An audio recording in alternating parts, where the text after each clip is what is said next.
Opinion: the fallout from coronavirus will only make China's Xi Jinping more powerful. Andrew Coflan is a China analyst at Eurasia Group. The opinions expressed in this commentary are his own.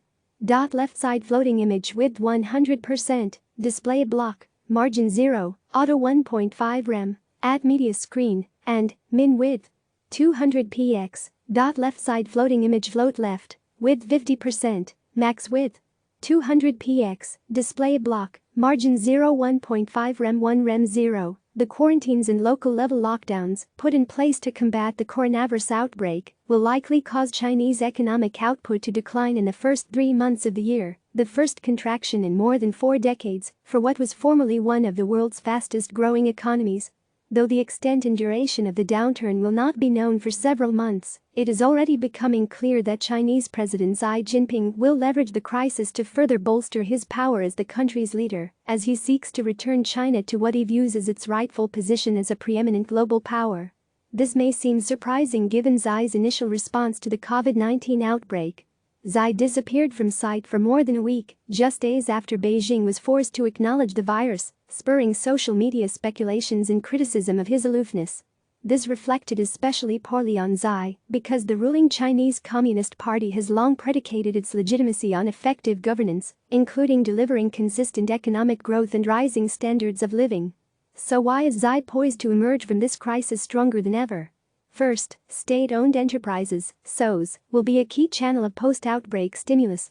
Xi has overseen a renaissance of the country's SOEs, forcing mergers to create national champions in key sectors, including rail, nuclear and renewable energy and building materials, among others.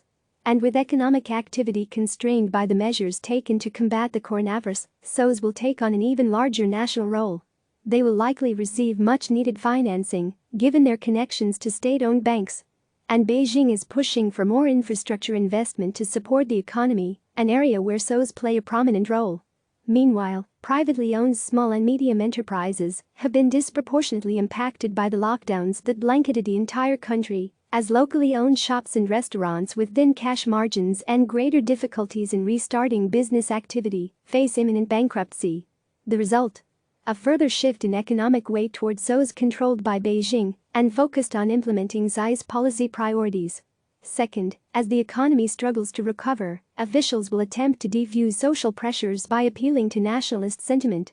Xi will point to the mishandled U.S. response to the disease as both a reason for China's anemic economic performance, as well as a sign of the shortcomings of democratic capitalist systems. This line of messaging provides Beijing a way to channel social concern over the economic impact of the health crisis into a feeling of pride in the perceived advantages of a system in which he wields outsized power. Third, despite leading the party's response, Xi has been able to deflect popular discontent regarding the initial outbreak toward lower-level officials, sparing himself and other elites. Beijing has dispatched inspection teams to uncover missteps made in the initial weeks of the outbreak, placing the blame elsewhere in the system. The distinction between the mishandled initial response and the strength of the Xi-led response touted by state media will provide political cover for him to discipline anyone who spoke out about the failures in addressing the outbreak. In this, Xi will also be aided by his mixed messaging. He has pushed for both containing the disease and restarting work as equal priorities. As a result, he has shielded himself from criticism in case of a renewed outbreak or ongoing economic weakness.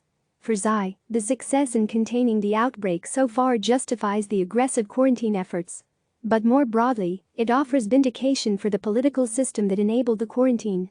A presidency with unchecked power over lower-level officials, the propaganda apparatus, and the levers of economic power. As China digs itself out from the weeks-long shutdown, Xi will use this success to expand the party's power over the economy, national dialogue and lower-level officials. He will be supported in doing so by the stumbling response in the U.S. and will likely emerge in an even more powerful position, despite the political and economic weaknesses exposed by the initial outbreak in China.